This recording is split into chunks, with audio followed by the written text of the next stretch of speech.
In the summer of 1942, the heart of Hitler's empire pulsed with renewed ambition.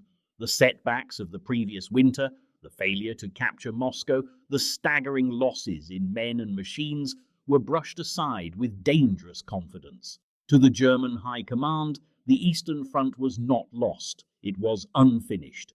The Führer's gaze turned south towards the oil fields of the Caucasus, the lifeblood of modern warfare. Without them, Germany's tanks, planes, and trucks would grind to a halt. With them, Hitler believed, the Reich could sustain its armies indefinitely and strike at Britain and the Middle East. But to secure those oil fields, one obstacle stood between the Wehrmacht and the Caucasus, a sprawling city on the Volga River, Starlingrad. It was meant to be a name on a map, a waypoint on the road to greater conquest. Yet in the warped mirror of Hitler's pride, it became something more. The city that bore the name of his greatest rival, Joseph Stalin, could not be ignored. It was to be taken not only for strategy, but for symbolism. If the German army captured Stalingrad, Hitler could claim that he had humiliated his nemesis in the most personal way imaginable. And so, the fate of an entire army, and perhaps the course of the war itself, would hinge on this industrial city of factories, smoke and steel. The plan to take it was codenamed Fall Blau, Case Blue. Launched on June the 28th, 1942, it was an immense and complex operation involving more than 1 million men, hundreds of tanks, and nearly 2,000 aircraft. The German Sixth Army, under General Friedrich Paulus, would form the hammer blow aimed directly at Stalingrad, supported by the 4th Panzer Army. To their south, Army Group A would push deeper into the Caucasus, driving for the oil fields of Baku. The offensive began with the characteristic fury of the Blitzkrieg, fast-moving armored columns sweeping across the open plains of southern Russia, encircling Soviet forces and capturing town after town. At first, it seemed that the German war machine had rediscovered its unstoppable rhythm. Columns of panzers rolled across the steppe under a cloudless sky. Soviet resistance, still reeling from the disasters of 1941, was scattered and desperate.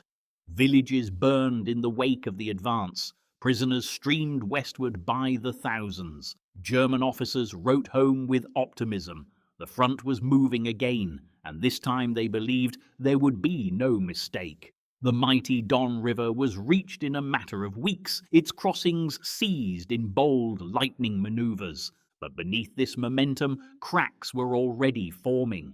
The scope of the offensive was too vast, its ambitions too divided. Hitler's interference, always a factor, grew more erratic. He repeatedly split and redirected his armies, demanding that one force move on Stalingrad while another thrust deeper into the Caucasus. Generals pleaded for focus, for concentrated strength, but Hitler overruled them. The armies can take both, he insisted. In this single decision, he turned a strategic success into a logistical nightmare.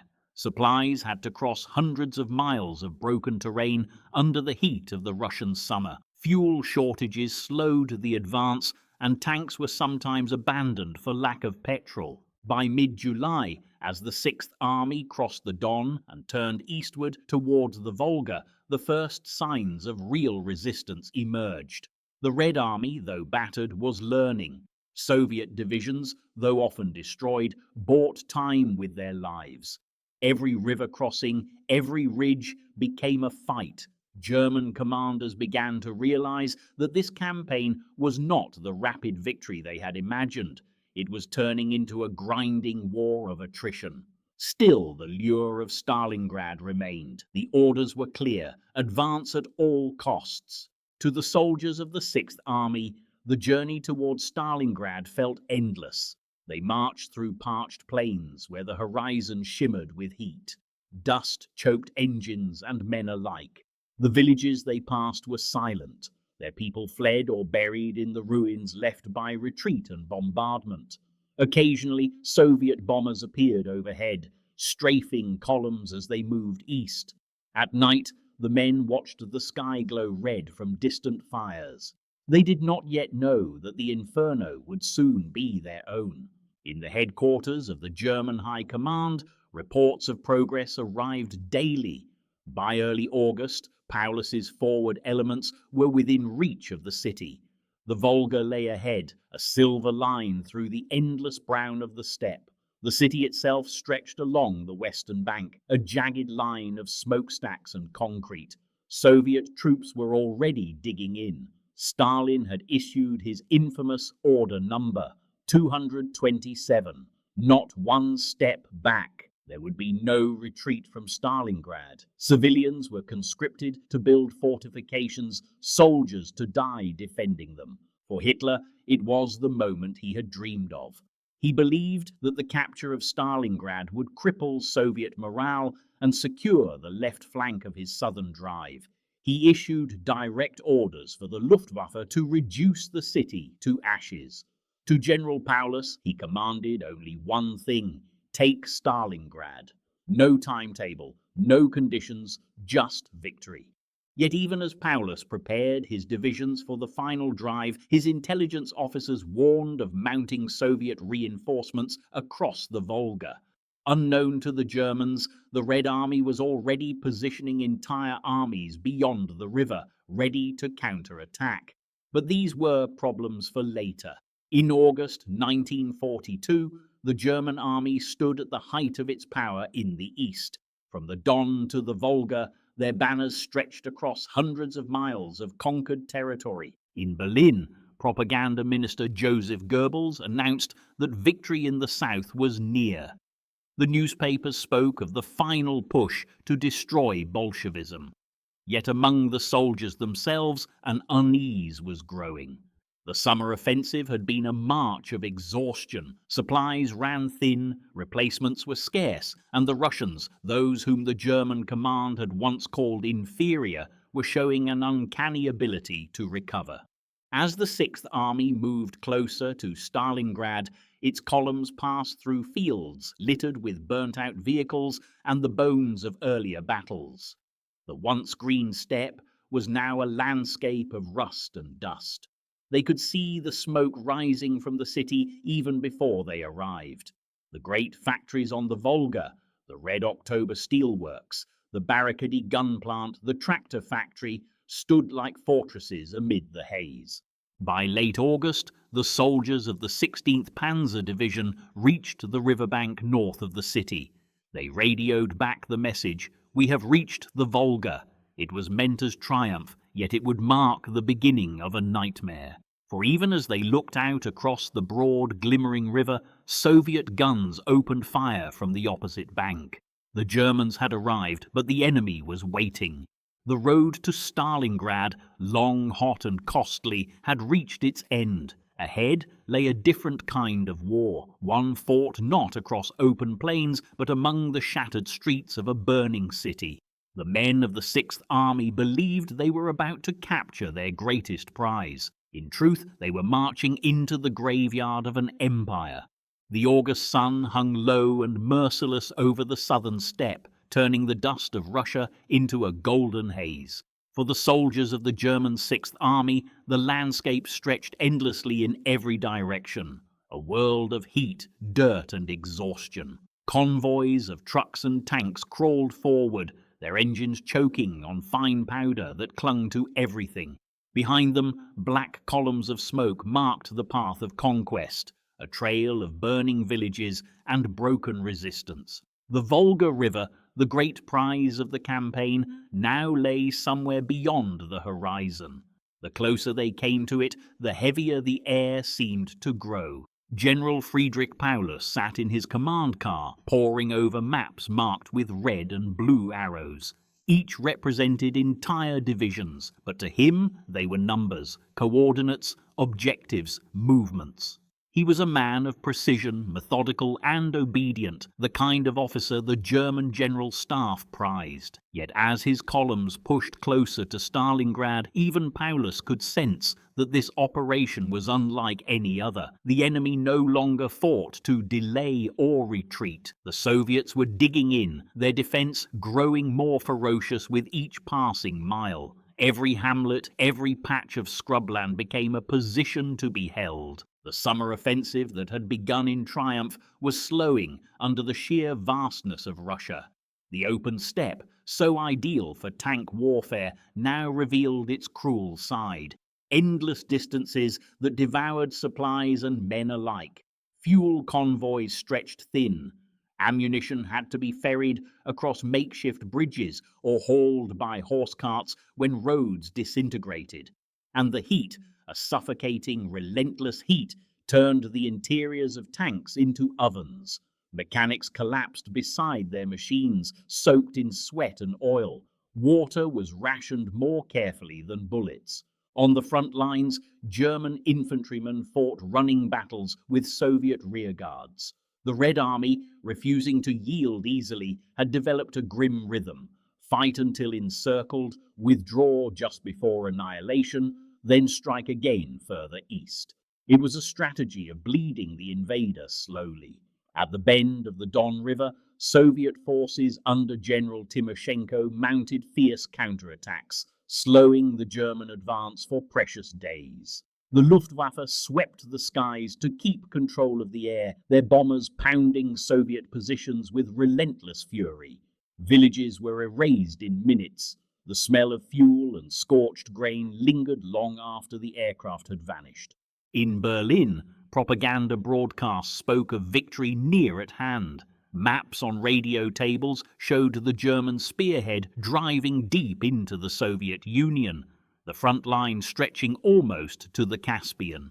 Yet on the steppe, those same advances came at a growing cost. Trucks broke down from overuse, horses dropped dead from exhaustion, and the constant movement left little time for sleep. Soldiers wrote letters home, describing the endless sun and the hollow feeling of pushing forward without rest. The closer they came to Starlingrad, the more the land seemed to fight back. A boundless sea of grass that offered no shelter, only distance and desolation. By early August, the first signs of Starlingrad appeared on the horizon. Great clouds of smoke rose into the sky, visible for miles across the flat country. The city itself sat along the western bank of the Volga, a long ribbon of factories, warehouses, and worker districts. Even from afar, it seemed to stretch without end. To the Sixth Army, it looked more fortress than city. German reconnaissance reported miles of trenches, anti-tank ditches, and barricades dug by the defenders. Soviet troops and civilians alike were preparing for siege. On August 23, 1942, Paulus ordered the final approach. At dawn, the engines of the Luftwaffe's bombers roared to life on forward airfields. Generaloberst Wolfram von Richthofen's 4th Air Fleet had been assigned a simple, brutal task: obliterate Starlingrad. That afternoon, more than 1,000 aircraft took to the sky. They arrived over the city like a thunderhead, their shadows crawling over the ground below. The first wave dropped high explosive bombs that tore open the streets and silenced communications. The next unleashed incendiaries that set entire districts ablaze. Warehouses, grain stores, hospitals and homes all vanished beneath a firestorm so intense that asphalt melted and the air itself seemed to burn. The Volga turned red with reflection from the flames. Civilians fled into cellars, clinging to the trembling earth as roofs collapsed above them. The Soviet civil defense units worked frantically to rescue survivors, but the scale of destruction defied imagination. Thousands died in a single day, entire families buried beneath their own homes. What had once been an industrial city now resembled a volcanic wasteland. Stalin's response was immediate and ruthless. There is no land beyond the Volga, he declared, and issued new orders for the defense of the city. Reinforcements began streaming across the river by night, soldiers, sailors, and workers forming the core of what would become the 62nd Army under General Vasily Chuikov. For the Germans advancing toward the outskirts, the bombing seemed at first a triumph. Smoke columns rose in celebration of victory. The logic was simple. A city reduced to ashes could offer little resistance. But as they drew closer, the truth became clear. The destruction had created a fortress of debris. Streets were blocked by heaps of rubble, rail lines twisted into blackened knots. Entire neighborhoods had been flattened, yet pockets of defenders survived amid the ruins. Soviet artillery, hidden across the Volga, began to hammer the advancing columns. The Germans had reached the edge of the city, and already they were being tested. Night brought no relief. The fires burned for days, painting the sky orange and filling the air with ash. Columns of soldiers moved through the smouldering outskirts, stepping over bodies and shattered brick. They could hear the distant crack of rifles, the echo of snipers hunting in the ruins. Tanks rolled forward cautiously, their treads clanking over broken masonry. Each street was unfamiliar terrain. Buildings that had stood as landmarks on their maps no longer existed. General Paulus, observing from his forward command post, knew that Starlingrad would not fall easily. Reports from his divisions spoke of increasing Soviet resistance. The Red Army was feeding new units into the city daily, ferried across the river in small boats despite constant air attacks. Each time a German assault broke through a position, fresh defenders appeared to replace the fallen. The pattern was unsettlingly consistent. Paulus sent urgent requests for more infantry and armor, but reinforcements were scarce. The southern front stretched thin. The Soviets, meanwhile, transformed their shattered city into a labyrinth of death. Trenches cut through factory floors, sniper nests hid among broken chimneys, and machine gun positions were built in the basements of collapsed buildings. Even the rubble became a weapon. Civilians who remained joined the soldiers, hauling ammunition, digging tunnels, and setting traps. German patrols reported eerie encounters, snipers emerging from smoke, entire platoons vanishing in the maze of ruins. The Luftwaffe continued its bombardment, but even that began to lose its power. There was simply nothing left to destroy. The city was already ruins upon ruins. The Volga crossing points remained the key, yet despite endless bombing runs, Soviet reinforcements kept coming.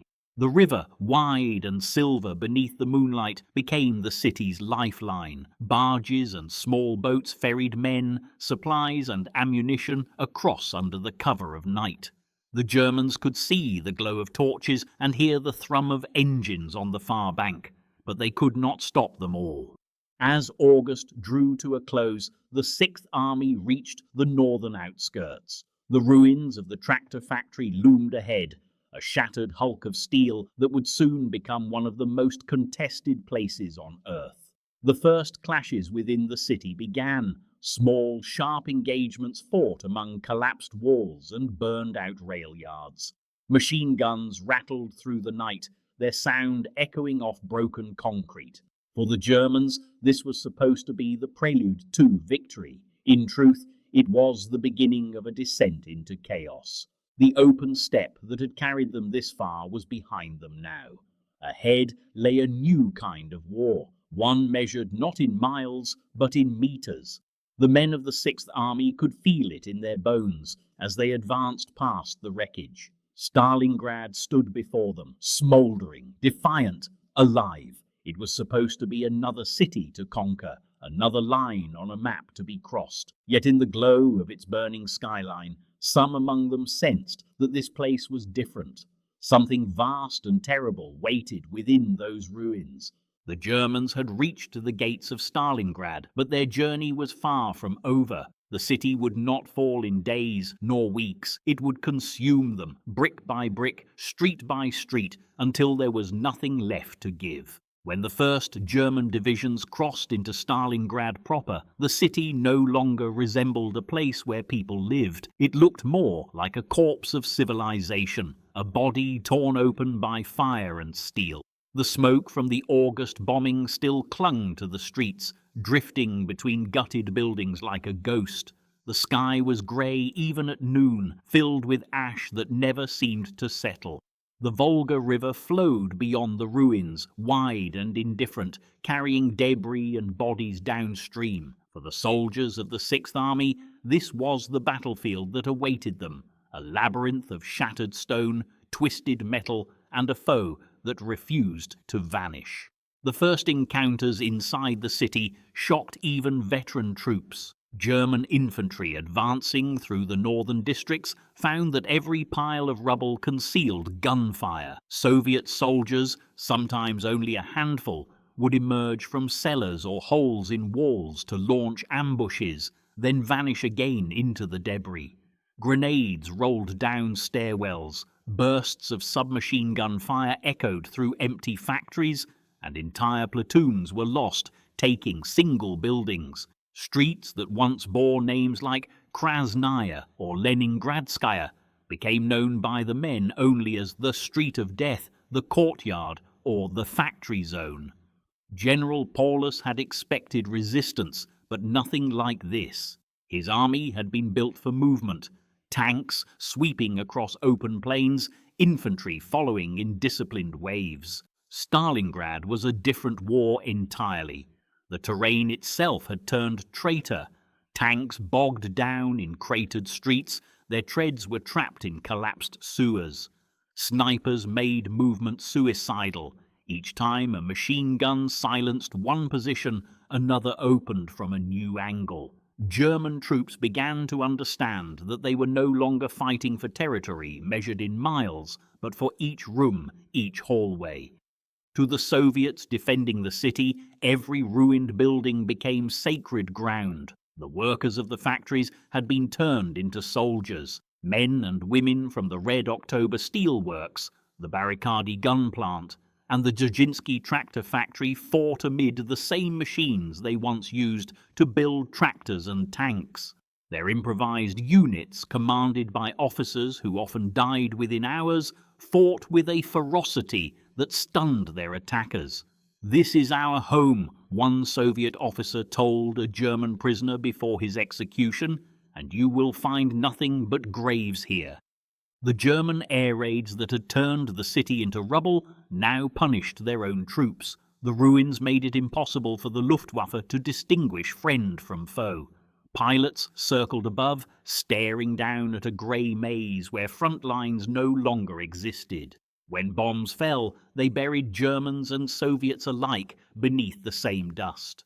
In the streets below, the earth quivered, walls collapsed, and men clung to whatever cover they could find, unable to tell whether the explosions came from their own side or the enemy's. By mid-September 1942, the Sixth Army had pushed deep into the city's western districts. German regiments reached the river in several places, slicing through Soviet lines that were stretched thin. Yet the Soviets always countered. Under the command of General Vasily Chuikov, the 62nd Army transformed urban warfare into an art of survival. Chuikov ordered his men to close the distance, to fight as near as possible to the Germans. This hugging tactic neutralized German artillery and air power.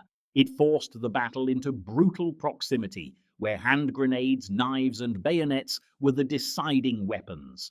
The Germans had numbers, experience, and superior coordination.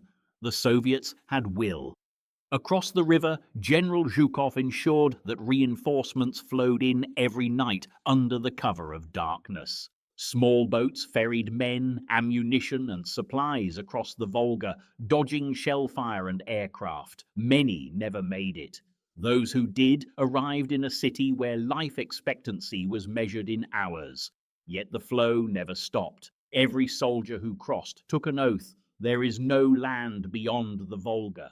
The German advance slowed to a crawl. By late September, Paulus's divisions had captured most of the southern city, including the railway station and the grain elevator. But every gain came at staggering cost. The grain elevator, a tall concrete tower surrounded by rubble, had been held by barely 200 Soviet defenders. It took 2 entire German battalions, supported by tanks and artillery, to finally storm it. When they entered, they found the walls blackened, the floors slick with blood, and only a handful of wounded defenders still alive. One German officer wrote in his diary, "We took the building, but it feels as though it took something from us." The longer the fighting continued, the more the city consumed those who entered it. Streets that had been won were lost again days later. Mamiev Kurgan, a hill overlooking the river, changed hands repeatedly. Its slopes churned into mud mixed with iron and bone. The soil was so saturated with fragments of metal that later generations would say it sang when struck with a shovel. To stand atop that hill, even for an hour, was to court death. Snipers watched every movement. Artillery never ceased. Paulus's command staff began to grow anxious. Reports from his divisions were increasingly grim. Ammunition was low, replacements were dwindling, and exhaustion was spreading through the ranks. The Sixth Army had entered Starlingrad as conquerors. Now they were beginning to feel like prisoners of their own momentum. Yet Hitler's voice, carried across the wires from East Prussia, offered no room for hesitation. "The city must be taken," he ordered. "Its capture is vital to the war." Among the troops, the fighting took on a nightmarish routine. Mornings began with bombardments, afternoons with assaults, and nights with counterattacks. In the ruins, combat was fought by sound. Footsteps in the dark, a breath behind a wall, the metallic click of a rifle being loaded. Men rarely saw their enemy clearly. They fought shadows, shapes, movements. Entire units disappeared inside buildings and never came out. Commanders lost contact with their companies for days at a time. In the center of the city, the Volga shimmered through the smoke, a reminder that there was still a world beyond the destruction. German artillery shelled it constantly, hoping to break the supply line, but the Soviet river crossings endured. Across the water, factories still belched smoke, producing tanks and mortars, even as the battle raged only miles away. As September gave way to October, the weather began to turn. The summer heat faded into cold winds that whipped across the steppe. Rain fell, turning rubble into muck. The ruins stank of rot, oil, and cordite. Soldiers shivered in their foxholes and cellars, coughing through the damp air. Disease began to spread. Still, the fighting continued without pause. The city was a furnace that refused to cool. By October's end, the Germans controlled much of the western bank. The Soviet defenders clung to narrow strips of land along the Volga, no more than a few hundred meters wide. Yet even there, they held fast. Machine guns and mortars were set up in the shells of buildings. Snipers occupied church spires and factory towers. Chuikov's command post lay just beneath the cliff of the riverbank, dug into the earth, its walls trembling with every explosion. The battle had already claimed tens of thousands of lives on each side. The German advance, though relentless, had become a slow-motion disaster. Casualties climbed daily. The Luftwaffe continued to bomb, but to little effect. The city had already been reduced to ashes. There was nothing left to burn. Starlingrad had become a world of rubble, where every survivor looked like a ghost covered in dust. For Paulus and his officers, the sense of progress had vanished. Victory, once visible on the maps, was now buried beneath the ruins. The enemy refused to break, and the front no longer had meaning. Each day brought smaller gains and heavier losses. The Wehrmacht had reached the Volga, but it had lost the war of momentum. As the first snow began to fall, the city lay frozen in place. Smoke rose from its ruins like the breath of something still alive. The Germans dug in for winter, unaware that beyond the horizon, Soviet armies were gathering in silence. Stalingrad was no longer a city to be captured. It had become a trap, waiting to close. Winter's breath crept over Stalingrad as October bled into November. The nights grew long and cold, the air heavy with ash. Snow mingled with soot, covering the ruins in a grey frost that seemed to seal the dead within the city's bones. What had once been streets were now trenches of rubble, and what had once been homes were fortresses made of shattered brick. The Battle of Stalingrad had changed. The blitzkrieg was gone, the sweeping maneuvers of tanks and aircraft replaced by a new kind of war, a war fought at arm's length through walls, in cellars, and across stairwells. The men who fought here gave it a name whispered in bitter humour: Rattenkrieg, the War of Rats. To survive inside Starlingrad now meant living like one. Soldiers crawled through sewers to flank enemy positions, hid in holes beneath burned-out vehicles, and listened through walls for footsteps. The front line could run down a single corridor, Germans on one floor, Soviets on the next, both aware of the other's breath through cracks in the ceiling. Entire battles erupted over a single building, sometimes over a single room. In this city, control was an illusion. No position was secure. General Vasily Chuikov, commander of the Soviet 62nd Army, described the struggle as a knife pressed to the throat. His strategy was ruthless simplicity: cling to the enemy, deny him the space to use his artillery and aircraft. Soviet troops were ordered to stay as close to the Germans as possible, forcing hand-to-hand combat where every grenade, bayonet, and bullet counted. The Germans, masters of coordination and firepower, now found themselves fighting opponents who appeared like ghosts in the smoke. Soldiers who emerged from holes in the ground, struck without warning, and melted back into the ruins. For the German infantry, every street became a nightmare. Squads advanced cautiously through wreckage, weapons raised knowing the enemy could be anywhere. They cleared buildings by throwing grenades into rooms before entering, moving through shattered walls instead of doorways to avoid ambush. Snipers hunted them constantly. A shadow in a window, the flash of a rifle barrel, and another man would fall. Soviet sharpshooters, trained to blend with the city, became legends among their comrades. Among them was Vasily Zaitsev, a quiet man from the Ural Mountains, whose rifle became an extension of his will. In the span of weeks, his shots silenced hundreds of Germans, his name whispered through the ranks like a curse. The duel between Zaitsev and a German marksman from the Wehrmacht's elite schools would pass into legend, a symbol of how personal this battle had become.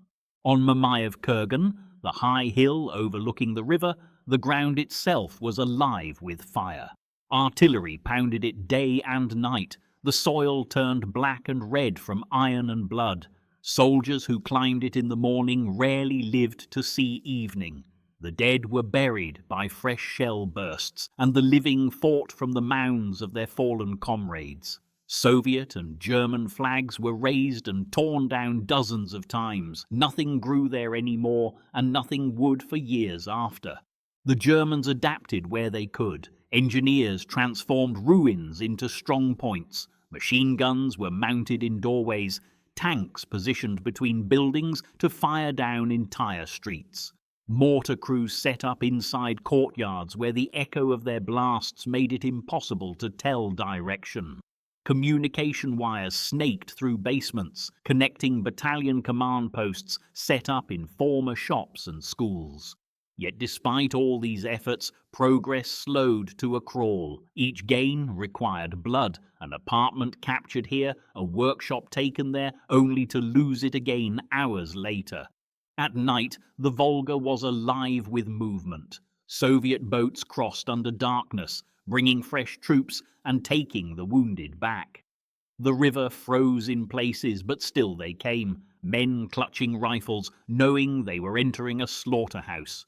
Some died before stepping ashore, hit by shells that shattered the ice and sent them sinking beneath the current.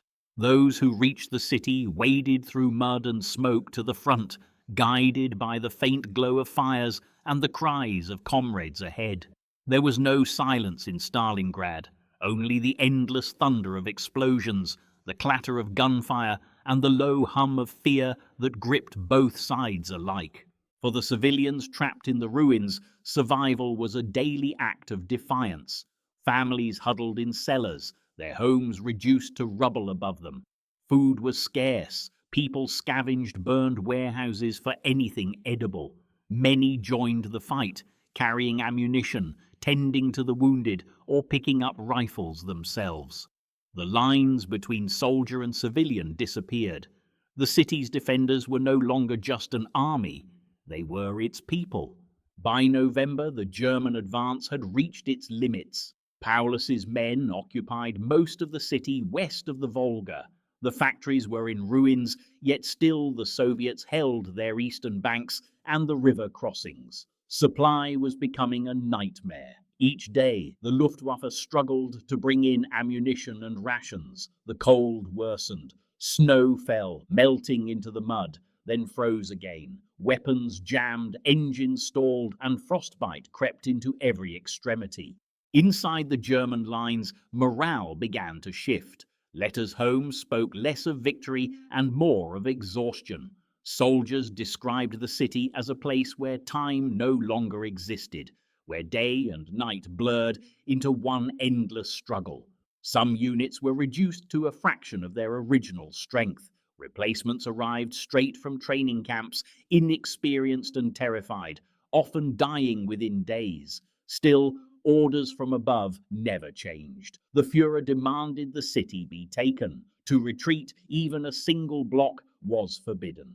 The Soviets, meanwhile, fought with the desperation of those defending their last breath. Chuikov's men were hardened by the city itself. They learned to fight by instinct, to sense danger through sound and smell.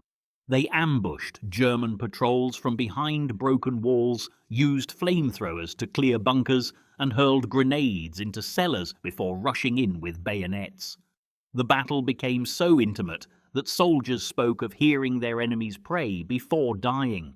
Psychological warfare also entered the fight. Soviet loudspeakers blared across the ruins at night, a recording of a ticking clock followed by a haunting voice that said, "Every 7 seconds, a German soldier dies."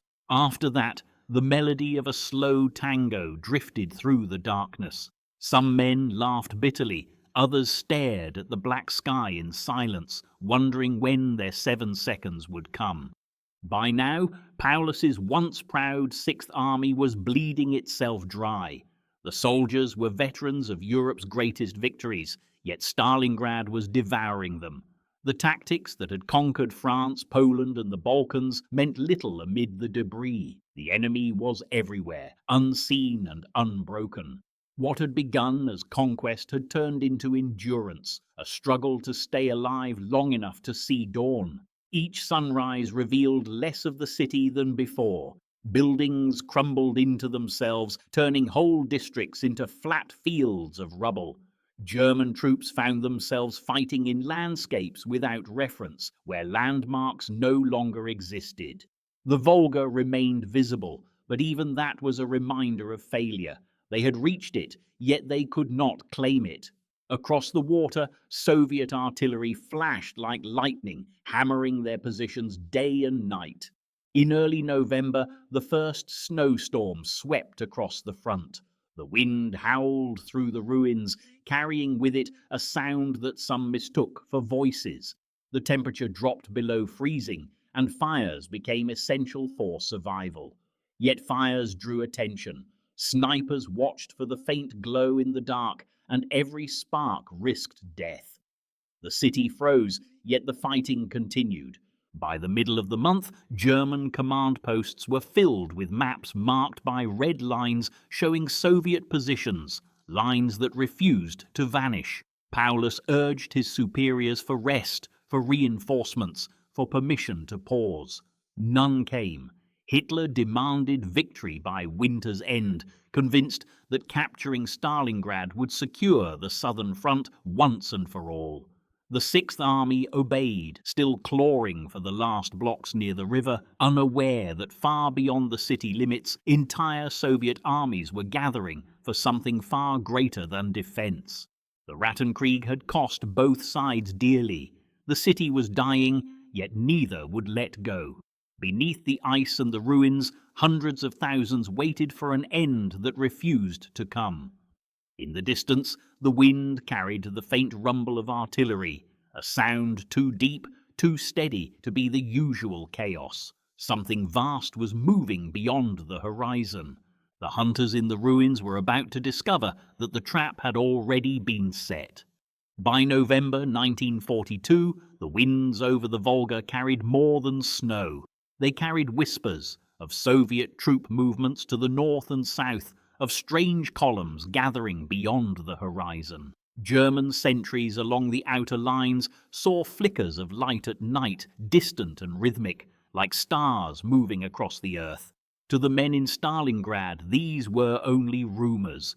Their world was confined to the city, the ruins, the smoke, the never-ending struggle for another building. None of them yet understood that a new storm was forming, one far larger than the blizzards that swept through the steppe. Beyond the burning city, across the frozen plains of the Don and Thier rivers, the Red Army was preparing an operation of breathtaking scale. Months of planning, deception, and supply gathering had culminated in a single goal: encircle and destroy the German Sixth Army. Under the command of Generals Zhukov and Vasilevsky, the Soviets had assembled two massive fronts, the southwestern and the Don fronts, along with the Stalingrad front, to strike from the south. More than 1 million men stood ready, along with thousands of guns, rocket launchers, and tanks. The codename was Operation Uranus. The Germans had no idea how large the forces against them truly were. Hitler's confidence had blinded his staff to the danger. His obsession with capturing the last Soviet footholds on the Volga meant that every available German formation was locked inside the city itself. The flanks to the north and south, the shoulders of the Stalingrad front, were left in the hands of Romanian and Italian divisions. These allies, poorly equipped for winter and underarmed against tanks, stretched across hundreds of kilometers of frozen steppe. Paulus's own commanders had warned that the lines were too thin, that a strong attack could shatter them. Hitler dismissed their concerns, certain that the Red Army was too exhausted to mount a major offensive. Before dawn on November 19th, the Soviet barrage began. The first shells screamed over the northern steppe, their detonations rolling like thunder through the frozen air. Thousands of guns fired in unison, pounding the positions of the Romanian Third Army. The sky lit up as though dawn had come early, a false sunrise made of fire. For nearly an hour the bombardment continued, churning the snow into black smoke. Then, through the haze, the T-34s appeared. Soviet tanks rolled forward in columns, crushing trenches and wire beneath their tracks. Behind them, waves of infantry advanced, their white camouflage blending with the snow. The Romanian defences disintegrated almost immediately. Overwhelmed and outgunned, many units broke apart, some retreating, others surrounded where they stood. German officers at Paulus's headquarters received frantic radio messages, pleas for help, reports of collapsing lines, broken communications. The Sixth Army's outer defences were falling apart faster than anyone had imagined. The next day, the southern flank was struck. Soviet forces from the Stalingrad front surged northward against the Romanian Fourth Army Corps near Kotelnikovo. The pattern repeated, a shattering bombardment, then an armoured surge. The steppe, once a sea of white, turned grey with smoke and steel. In 2 days, both sides of the German line had been torn open. Soviet spearheads drove westward from the north and eastward from the south, moving with mechanical precision. Inside Starlingrad, Paulus struggled to comprehend the scale of what was happening. At first, he believed the attacks were local counter-offensives, attempts to relieve the city's defenders. Reports came in slowly, distorted by the chaos. When full realization dawned, it was already too late. Soviet tank armies were racing to meet each other, their pincers closing behind the Sixth Army like jaws of iron. On November 23rd, the northern and southern Soviet forces met near the town of Kalak-on-Don. Their soldiers embraced atop frozen fields, their tanks firing flares into the air to mark the moment. The encirclement was complete. A ring nearly 50 kilometers wide now surrounded over 250,000 Axis troops, Germans, Romanians, and a scattering of Croatians and Hungarians, all trapped in and around the ruins of Starlingrad. The sudden silence that followed was worse than the bombardment. In the German command posts, disbelief hung in the air. Maps once marked with confident arrows now looked like tombstones. Communications with the outside world grew confused. Some officers insisted that a breakout must be attempted immediately while the way was still open. Others hesitated, fearful of Hitler's wrath. Paulus himself, methodical and loyal, awaited orders. He would not act without them. In East Prussia, Hitler's rage was volcanic. He refused to believe his prized army could be surrounded. He ordered Paulus to stand firm, promising that supplies would be flown in and a relief operation would soon follow.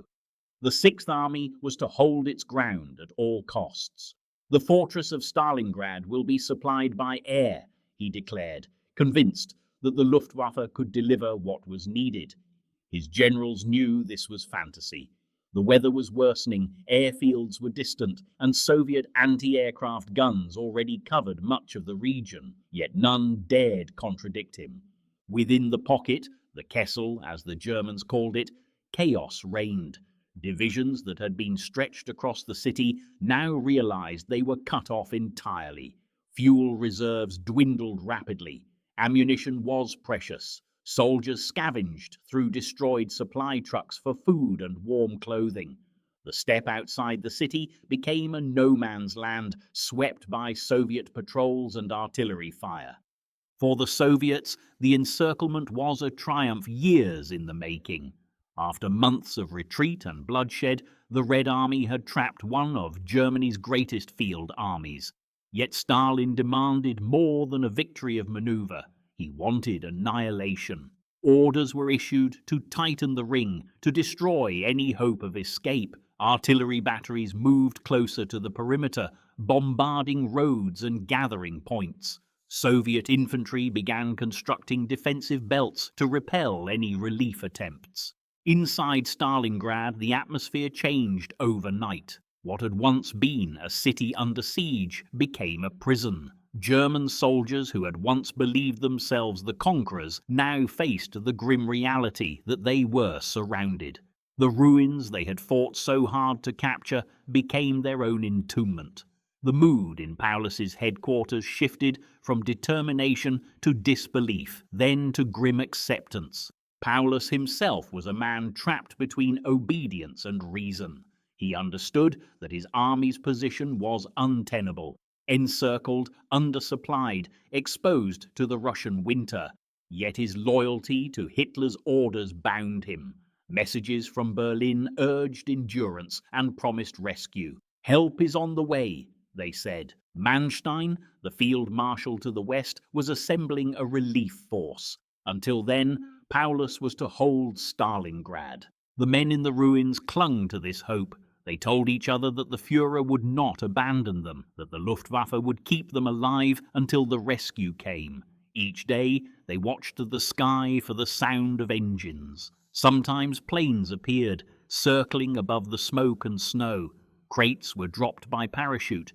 Ammunition, bread, fuel, sometimes only straw or propaganda leaflets by mistake. The wind scattered much of it into no man's land, where neither side dared retrieve it. In the Soviet lines, the sense of momentum was electric.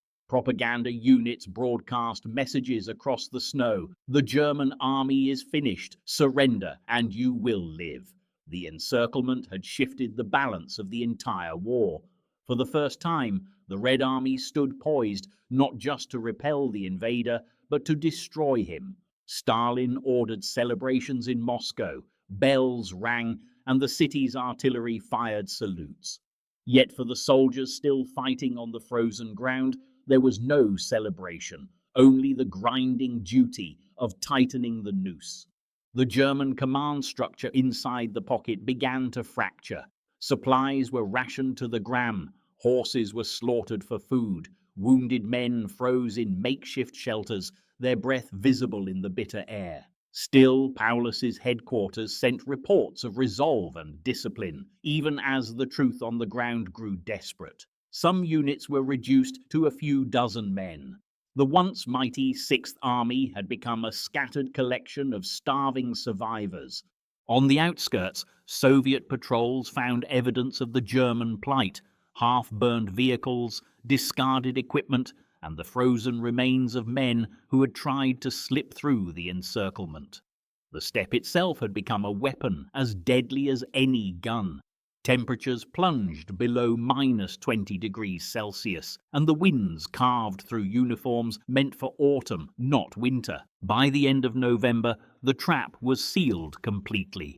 The Kessel was cut off from the world, a steel circle in the snow. Every attempt to re-establish communication failed. The Germans were now fighting in isolation, surrounded by an enemy whose strength grew daily. From Moscow to Berlin, the battle's meaning had changed. Starlingrad was no longer a question of victory, it had become a reckoning. In the ruins of the city, among the flickering fires and frozen dead, a grim understanding settled over the trapped army. The Volga still flowed, silent and wide, as it had when they first arrived. Yet its promise of conquest was gone. Now it marked the edge of their prison. The jaws had closed, and the prey was trapped. By the first days of December 1942, the German Sixth Army was trapped inside a frozen world. From the air, the encirclement looked like a dark stain spreading across the white expanse of southern Russia, a shape of trenches, wrecked armor, and scattered fire. Within that ring, over 200,000 men clung to life amid the ruins of Starlingrad and the surrounding steppe. The vast offensive that had once promised victory now resembled a graveyard of ambition. The soldiers called it Der Kessel, the cauldron. It was an apt name, for they were being boiled alive by cold, hunger, and despair. The snow came early that year, thick and relentless. It buried the battlefield in silence, covering corpses and shrapnel under a deceptive calm. Beneath that white blanket, men froze in their trenches, rifles pressed to numb hands. The temperature plummeted below -25°C, and the air cut like glass. Oil thickened inside engines, rendering tanks useless. Guns jammed unless warmed by the bare hands of the gunners. The winter belonged to those who could endure it, and in that frozen wasteland, endurance became the only weapon left. Inside the pocket, supply depots ran dry. The Luftwaffe's airlift, Hitler's grand promise, was collapsing under the weight of reality. Each day, transports tried to reach the makeshift airfields at Pitomnik and Gumrak, carrying crates of food, ammunition, and medicine. The skies were treacherous. Soviet fighters prowled above, and ground fire filled the air with streaks of tracer light. Pilots flew through storms, navigating by instinct, landing on snow-choked runways illuminated only by flickering fires. Many never returned. Those who succeeded brought only a fraction of what was needed. A single day's flight delivered barely 1/5 of the army's requirements. Rations were reduced to near starvation. Soldiers gnawed on frozen bread or boiled horseflesh when they could find it. In the cellars of ruined buildings, they burned wooden beams for warmth, the smoke thick and acrid. Medical units struggled to function. Bandages were reused, morphine ran out, and frostbite claimed more men than bullets. The wounded who could not move were left behind when positions shifted, covered with blankets that froze solid in the night. In the flickering candlelight of field hospitals, surgeons worked with bare hands, their breath misting above the operating tables. General Paulus's headquarters at Gumrak had become a place of weary calculation. Reports arrived hourly, dwindling ammunition, collapsing morale, outbreaks of disease. Paulus, pale and sleepless, spent his days studying maps that no longer mattered. Hitler's orders were unyielding. Hold Starlingrad, await relief, trust the Führer. To his subordinates, Paulus repeated the same command: maintain the line. He believed that obedience was the only path left to order in chaos. To disobey was to break faith with everything the army had been built upon. Far to the southwest, Field Marshal Erich von Manstein was assembling the relief force that Berlin had promised. It was called Operation Winter Storm. The 4th Panzer Army gathered near Kotelnikovo, reinforced with what armor could be spared from other fronts. On December 12th, the operation began.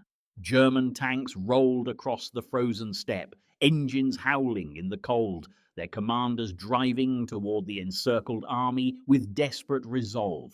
For a brief time, hope flickered inside the Kessel. Paulus's staff received word that relief forces were advancing, closing the distance with each day. The men of the 6th Army listened to the radio transmissions like prayers. In the ruins, soldiers spoke in hushed tones of rescue, that soon they would be free, that the nightmare would end. The sound of engines in the distance sent hearts racing. Yet the advance soon faltered. Soviet forces counterattacked fiercely, and the relief columns found themselves outnumbered. Snowstorms grounded air support, and supply lines stretched too far. Within a week, the drive stalled. The nearest German tank came within 50 kilometers of the Kessel's edge before being forced to withdraw. Inside Starlingrad, that small hope withered into silence. Paulus had asked permission to attempt a breakout, a coordinated movement toward Manstein's spearhead that might have saved tens of thousands. Hitler refused. The 6th Army will stand fast, came the order from the Wolf's Lair. The fortress must hold. Those words sealed their fate. Paulus, ever the obedient soldier, obeyed. The men who might have escaped stayed in place, watching the opportunity vanish beyond the blizzard. By Christmas, the Kessel was a world of frost and ruin. Snow drifted through the open shells of factories, settling over the dead like shrouds. The Volga, frozen solid, gleamed in the moonlight, a boundary between the living and the damned. Soldiers celebrated the holiday with what scraps they had: a crust of bread, a sip of vodka, a memory of warmth. Chaplains held services in cellars where candles trembled in the cold. A few voices sang carols, their words fading into the wind.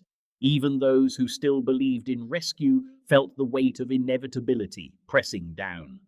Beyond the ring, Soviet forces struck again. On December the 16th, Operation Little Saturn tore into the Italian 8th Army to the west, shattering any chance of renewed relief. Manstein's forces were pushed on to the defensive, and the dream of salvation for the 6th Army was extinguished. The encircled troops knew this even before official word arrived. The tone of radio broadcasts changed. Fewer reports of victories, more of endurance and duty to the Reich. The soldiers recognized it as the language of farewell. The weeks that followed were a descent into slow starvation. Horses disappeared first, then dogs, then whatever else could be boiled into thin soup. Men scavenged frozen corpses for clothing. Ammunition shortages meant that some units went days without firing a shot. The Soviets, content to let the elements do their work, tightened the noose gradually, shelling supply depots and intercepting air transports. The Kessel shrank day by day, the ring of steel and snow pressing inward.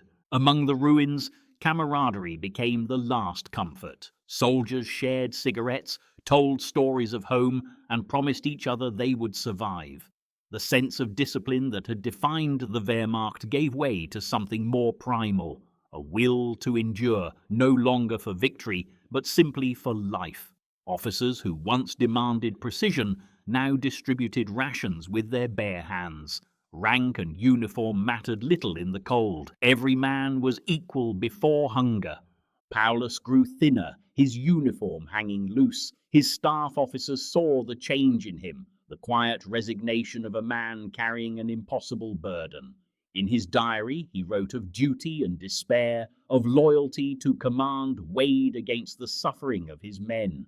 His belief in the system he served was unraveling, yet he lacked the defiance to rebel. Hitler's voice still echoed across the wires, full of impossible promises and demands for glory. Each day, fewer planes came. The airfields at Pitomnik and Gumrak were bombed relentlessly, their runways cratered and frozen. Wrecked transports lay scattered across the ice, blackened shells against the snow.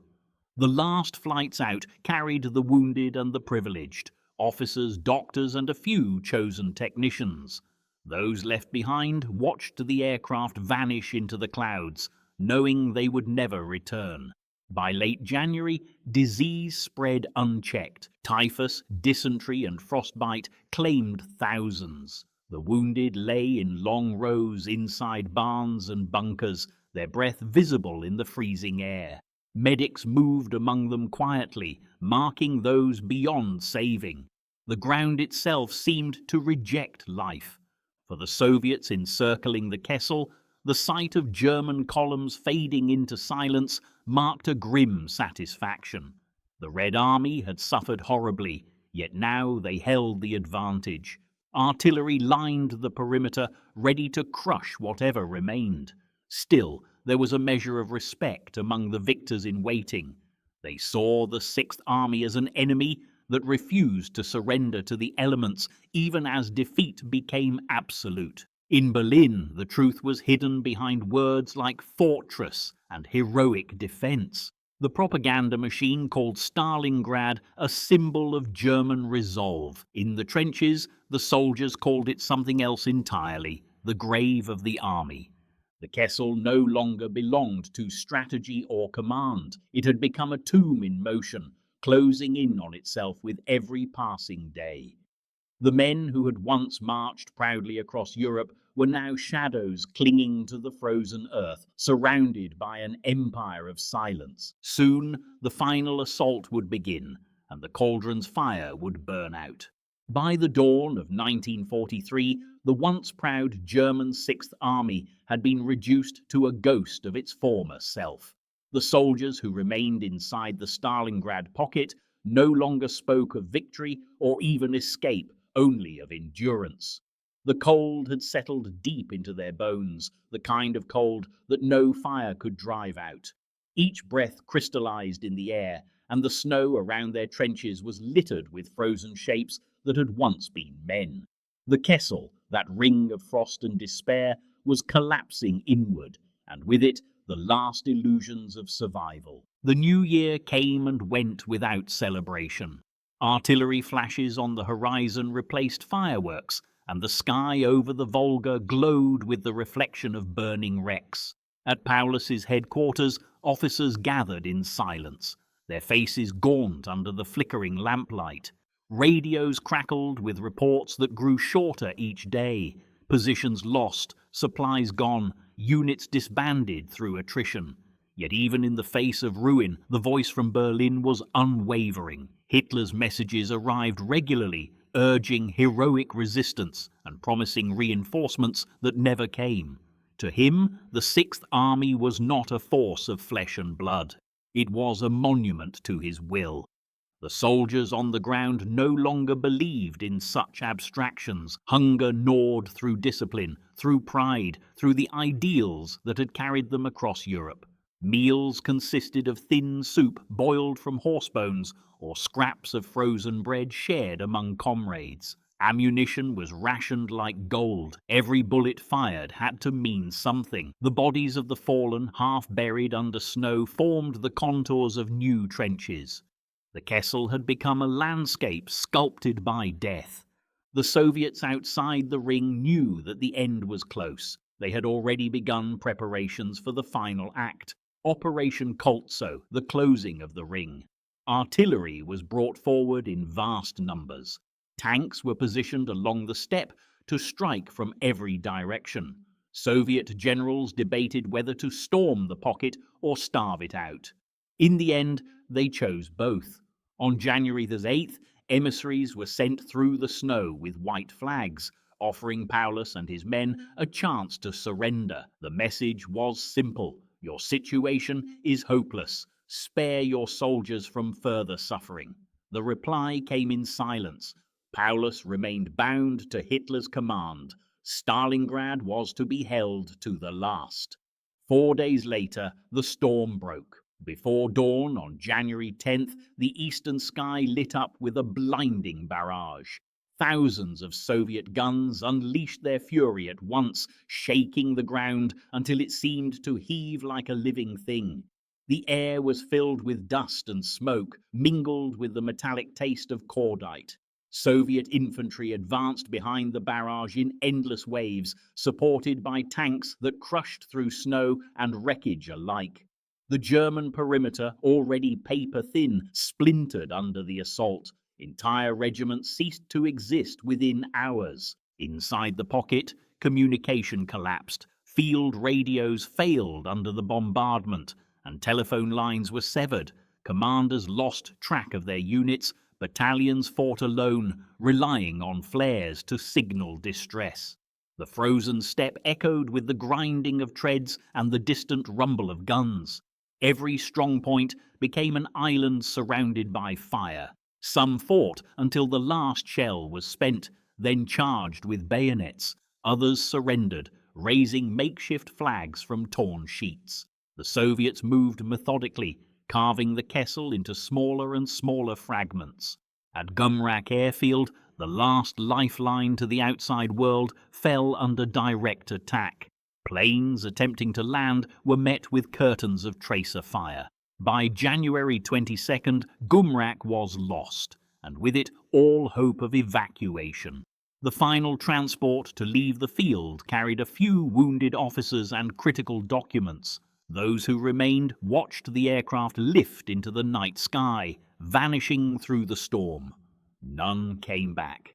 General Paulus moved his headquarters to the city centre, the basement of a department store known as the Univermarkt. There, among bare walls and maps pinned to crates, he and his staff presided over the dying remnants of an army. The corridors above were filled with the wounded, lying shoulder to shoulder in the cold, their breath clouding in the dim light. The smell of decay and fuel oil hung heavy in the air. Outside, Soviet shells landed closer each day. Paulus spent his hours poring over reports, though there was little left to command. The Sixth Army no longer existed as a coherent force. It was a mosaic of isolated groups fighting for survival. Hitler's response to this reality was delusional. On January 30th, the 10th anniversary of his rise to power, he promoted Paulus to the rank of Field Marshal. The message accompanying the promotion was unspoken yet unmistakable. No German field marshal had ever been captured alive. The implication was clear. Paulus was expected to die at his post. In Berlin, Goebbels' propaganda machine hailed the Sixth Army's heroic stand. In Starlingrad, the soldiers saw only the futility of sacrifice. The next day, Soviet tanks broke through the last organized defenses around the city center. Chuikov's 62nd Army advanced from the riverbank while other Soviet forces pushed from the west. The ruins that had been fought over for months now changed hands by the hour.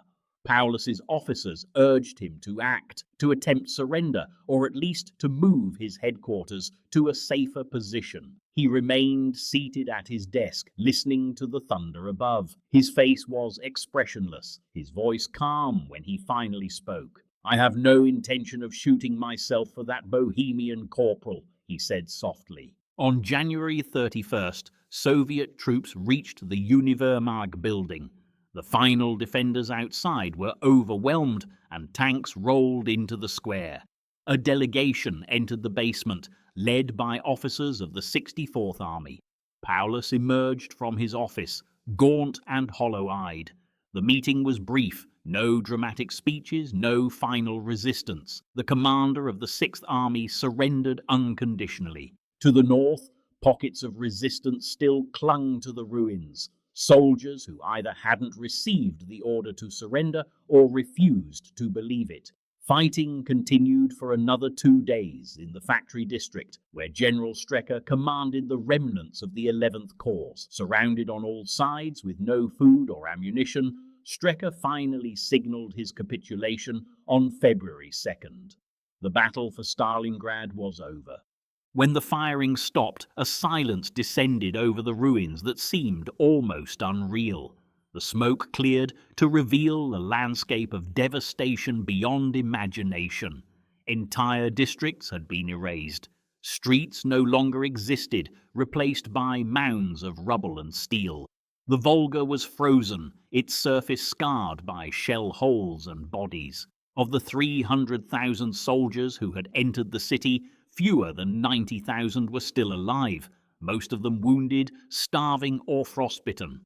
As Soviet soldiers moved through the wreckage, they found German troops sitting in the snow, motionless, staring into nothing. For many, surrender was not relief, but an exhaustion too deep for emotion. Stalin's headquarters in Moscow received the news with quiet satisfaction. The telegram announcing Paulus's capture was brief and coldly factual. The Soviet press hailed the victory as a triumph of endurance and retribution. Across the world, headlines spoke of the turning of the tide. The invincible Wehrmacht had been broken. In Berlin, the reaction was very different. Hitler refused to speak of the defeat. Radio broadcasts omitted Paulus's surrender, describing the 6th Army as having been overcome by superior force. Behind closed doors, he raged against his generals, blaming them for weakness. Yet even his fury could not disguise the truth. The disaster at Stalingrad had shattered the myth of German invincibility.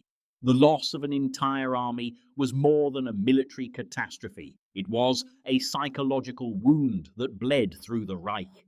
For the men who marched into captivity, the ordeal was far from over. Columns of prisoners shuffled through the snow, past the ruins they had once fought to claim. Many collapsed along the way, their bodies left where they fell. The survivors were herded into camps deep within the Soviet Union. Disease, hunger, and cold claimed tens of thousands more before spring. Of those who left Stalingrad as prisoners, only a few thousand would ever return to Germany. In the city itself, the Red Army began the grim work of clearing the dead. Fires smoldered beneath the ruins for weeks. The people of Stalingrad, those few who had endured the siege, emerged from their shelters to see their city reborn in ashes. For them, the victory was both salvation and mourning. Every building carried ghosts. Every street whispered of sacrifice. The collapse of the 6th Army was more than the end of a battle. It marked the unraveling of an empire's ambition. The soldiers who once believed they would conquer the world now lay beneath the snow of a foreign land, their banners buried beside them. Above their graves, the wind howled across the Volga, carrying with it the echoes of a name that would forever define the price of war. When the guns fell silent over Stalingrad in February 1943, the city lay in ruin. Smoke still rose from the wreckage, drifting across the frozen Volga like a shroud. The battle had lasted 200 days, and in that time the city had ceased to be a place. It had become a symbol of endurance, of hubris, and of unimaginable sacrifice. The snow-covered ruins stretched as far as the eye could see, a landscape stripped of colour. What had once been an industrial hub of 500,000 people was now an open wound carved into the steppe. For the Soviet soldiers who walked through the aftermath, victory felt less like triumph and more like survival. The smell of death clung to everything. Piles of uniforms, shattered helmets, and burned-out machines told the story of the army that had been erased.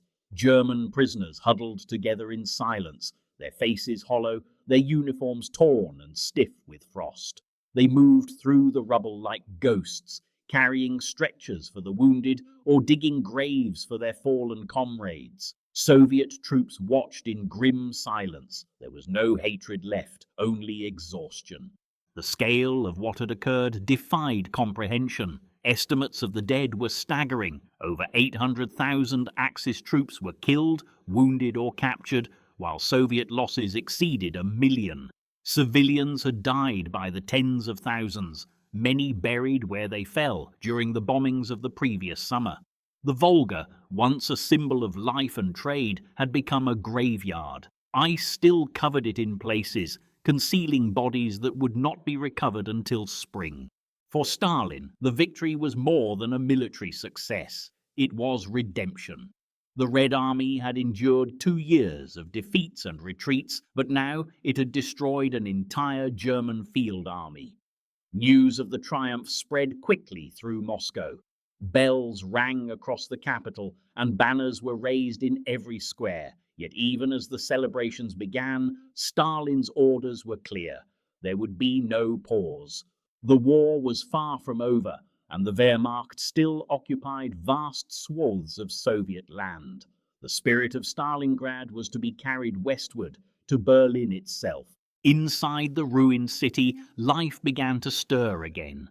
The surviving civilians, those who had lived through the siege in cellars, basements, and the riverbanks, emerged slowly from their shelters. Their faces were pale from months without sunlight. They searched the ruins for remnants of their homes, for the bodies of family members lost in the bombardments. Women carried buckets to the river for water, stepping carefully over unexploded shells and frozen corpses. Children wandered through streets that no longer existed, playing among the wreckage because they knew nothing else. Rebuilding would take years, yet even in those first days, the people of Starlingrad began to reclaim their city. The Soviet authorities wasted no time in documenting the scale of the destruction. Journalists, photographers, and war correspondents arrived to capture what remained. Their images shocked the world. Endless fields of rubble, burned tanks half buried in ice, and skeletal figures moving through the ruins. The propaganda machine transformed these scenes into a narrative of endurance. Posters and films declared Stalingrad to be the grave of fascism, a place where the tide of the war had turned forever. For the Germans, the loss was incomprehensible. When the first reports of the Sixth Army's surrender reached Berlin, silence gripped the Reich Chancellery. Hitler refused to accept the scale of the disaster. His public broadcast spoke only of a setback, claiming that the army had fought to the last man. Behind closed doors, he raged at his generals, accusing them of betrayal. The defeat at Stalingrad shattered his aura of invincibility. For the first time, the German people began to doubt. Mothers and wives waited for letters that never came, while trains carrying the wounded returned from the east filled with men who could not speak of what they had seen. The propaganda machine tried to bury the truth. Newspapers called the battle a heroic stand against overwhelming odds, omitting the starving reality of the soldiers who froze to death in the ruins. Yet whispers spread through the cities and villages of Germany. The loss of an entire army could not be concealed forever. It marked the moment when faith in the Führer began to fracture. The German public, once so certain of victory, now sensed the shadow of defeat. For those who had survived captivity, the ordeal was far from over. The march into the Soviet interior began almost immediately after the surrender. Thousands of prisoners were forced to walk across the snow-covered plains toward collection camps hundreds of miles away. Many collapsed along the way, their bodies abandoned by the roadside. Those who reached the camps faced new trials, hunger, disease, and endless labor in the frozen wilderness. Out of the 90,000 Germans taken prisoner at Starlingrad, only a few thousand would live to see their homeland again. Most would vanish into the vast expanse of Siberia, their names erased by time. Back in Stalingrad, the Soviet military began the enormous task of clearing the battlefield. Entire engineering units were dedicated to removing unexploded ordnance and recovering the dead. The ground was so dense with debris that it took months to dig through it. Ammunition dumps still smouldered beneath the rubble, exploding without warning. The bodies of soldiers were buried in mass graves, German and Soviet alike, marked only by wooden stakes or makeshift crosses. The frozen earth became a mosaic of remembrance. As spring arrived, the Volga thawed, releasing the final remnants of the battle. The river carried wreckage downstream, helmets, rifles, and the occasional human form. The city's factories, which had once built tractors and tanks, were in ruins, their skeletal frames rising like monuments to destruction. Yet even amid this desolation, the hum of labor began anew. Workers returned from the front to rebuild the machines of war. Women replaced men in factories, hammering steel into new weapons for the battles yet to come. The lessons of Stalingrad echoed far beyond the Eastern Front. In Allied headquarters in London and Washington, the victory was hailed as the beginning of the end for Nazi Germany. Western newspapers printed the story with awe: an entire German army annihilated, a turning point in the world's greatest conflict. The myth of German invincibility had been broken, and the Allies saw in Stalingrad a symbol of resistance and sacrifice that transcended borders. For the Red Army, the psychological transformation was profound. The soldiers who had once fought in retreat now carried the confidence of victors. They had faced the strongest army in Europe and emerged standing.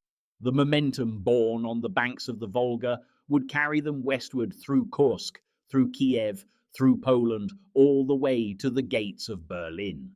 The long road to victory began in the ashes of Stalingrad. Yet the legacy of the battle was more than military. It was human. It lived in the memories of those who had survived, in the haunted eyes of prisoners, in the faces of civilians who rebuilt their homes from rubble, and in the silence of those who never returned. Stalingrad was a place where humanity had been tested beyond endurance, where courage and cruelty coexisted in equal measure.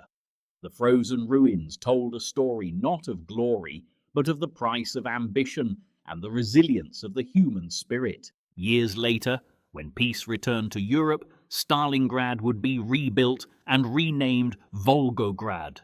Monuments rose where the blood had soaked the soil. Mamayev Kurgan crowned with a colossal statue of a woman holding a sword, her gaze turned toward eternity. Veterans gathered at its base each year, laying flowers for comrades lost to the snow. The city that had once been a symbol of destruction became a monument to defiance. The echoes of that winter still linger in history. Stalingrad stands as more than a battlefield. It is a lesson carved into the conscience of the world. It speaks of the limits of conquest, of the endurance of those who refuse to surrender, and of the thin line between triumph and annihilation. The soldiers who fought there on both sides were consumed by forces far greater than themselves. In the end, the ruins gave birth to remembrance. The name Stalingrad became eternal, a word that carries the weight of sacrifice and the warning of hubris. The city on the Volga, once a graveyard of empires, remains a reminder that even in the darkest winters of history, humanity endures.